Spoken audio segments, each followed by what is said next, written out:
You ever see a simple object, maybe some piece of folk art, and you just get the feeling there's way more going on than meets the eye? Take this, for example. It's called a Sotdae, a wooden bird on top of a tall pole. What on earth could that mean? Is it just some old relic? Or is there something much, much deeper happening here? Well, let's just dive right in with this really powerful idea from a Korean sculptor named Kim Go-hoon. He says that making one of these, it's not about the object at all. It's an act of self-creation. It's about setting yourself upright. Now, that one thought completely changes the game, doesn't it? It goes from a simple carving to this profound personal statement. So right off the bat, you can see these two totally different ways of looking at it. On the one hand, there's the common view. It's just superstitious folk art, right? A good luck charm to keep evil away, a relic. But the artist's view, well, that's something else entirely. It's a tool for looking inward, an act of building yourself up, a symbol for the health of your very soul. So how do we get from superstition to soul searching? How do we bridge that gap? Well, Kim Go-hoon gives us a kind of key, a framework to unlock the Sotdae's meaning for us today, and it's built around 3 essential keywords. He breaks it all down into 3 core concepts. First, suho, which is protection. Then somang, which means hope. And finally, gwangye, or relationship. Think of this as our roadmap for understanding not just this one object, but maybe some of the fundamental human needs it really represents. All right, first up is suho, protection.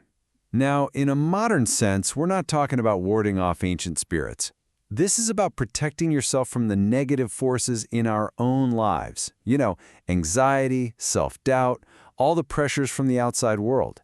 It's the conscious act of guarding your own well-being. Next is somang, hope. And look, it's really easy to dismiss making a wish as something childish. But what is a wish, really? It's hope with a focus. It's one of the most basic human things we do, to aspire for something better, to put our hopes for the future out into the universe. And finally, gwangye, relationship. The artist uses this incredible analogy here. He says the Sotdae is like an antenna. It's not just a pole, it's a conduit. It connects you, down here on Earth, to the heavens, to something much bigger than yourself. It's an antenna for blessings. And what's so cool is that this whole philosophy, it's not just some abstract idea. It's literally carved into the object itself. The materials used to make a Sotdae are not random at all. Every single piece was chosen for its deep, symbolic meaning. We're looking at 3 core parts. The bird, which is carved from mountain magnolia, the pole, made from a special black bamboo called ojuk, and the base, which is made from pine wood. Each one has a part of the story to tell. So the bird itself, it's made from mountain magnolia, which symbolizes peace. But check out this incredible detail in its design. It's always positioned to look like it's arriving, not flying away. The intention is so clear and beautiful, right? It's about welcoming joy into your life and asking it to please stay. Then you've got the pole, made from that ojuk black bamboo. In Korean culture, the straightness of bamboo is a classic symbol for a gentleman's integrity. And this specific type of bamboo, get this, it's said to only flower once every 60 years. So it's this incredibly powerful symbol for a long, upright life. But why black bamboo? You might think that's a bit of a dark choice, but not at all.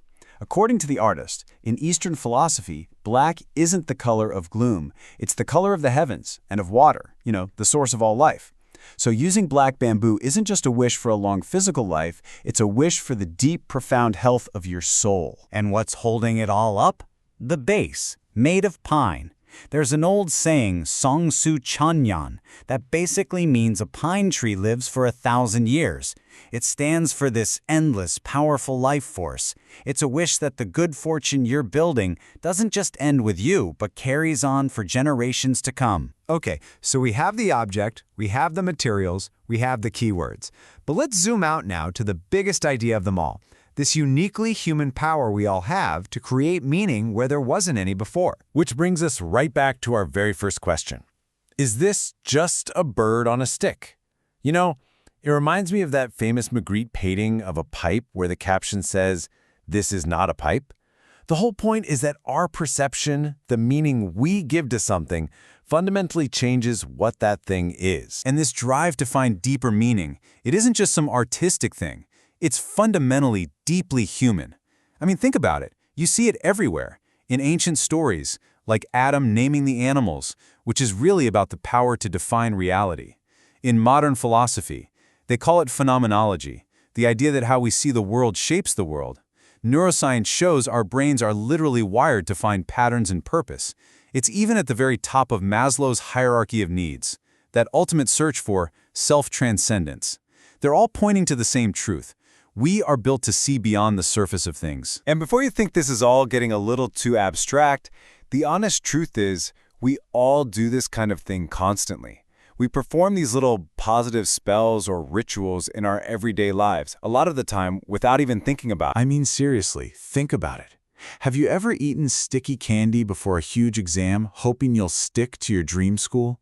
Or maybe heard of students using a fork on a test to help them poke the right answers? It's the exact same impulse. It's us imbuing an object or an action with our hopes. It's everyday magic. All right, let's bring all this together. What's the final lesson here?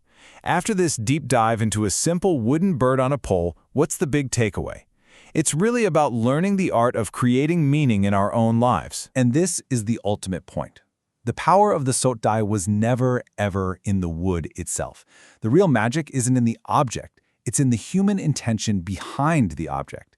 It's the act of taking your hope, your desire for protection, your need for connection, and focusing all of it into one single meaningful thing. Which brings us full circle, right back to that first quote. To erect a Sotdae is to make a physical declaration of your own dream. You're taking something that's totally internal, a hope, a wish, a goal, and you're giving it a physical form in the world. You're saying to yourself and to the universe, this is what I stand for. This is what I hope for. And so that really leaves us with one final question for you. The Sotdae is one powerful example, but this ability, it's inside all of us. So take a look around your own life. What object, what daily routine, what relationship is just sitting there, waiting for you to stop for a second and consciously give it meaning?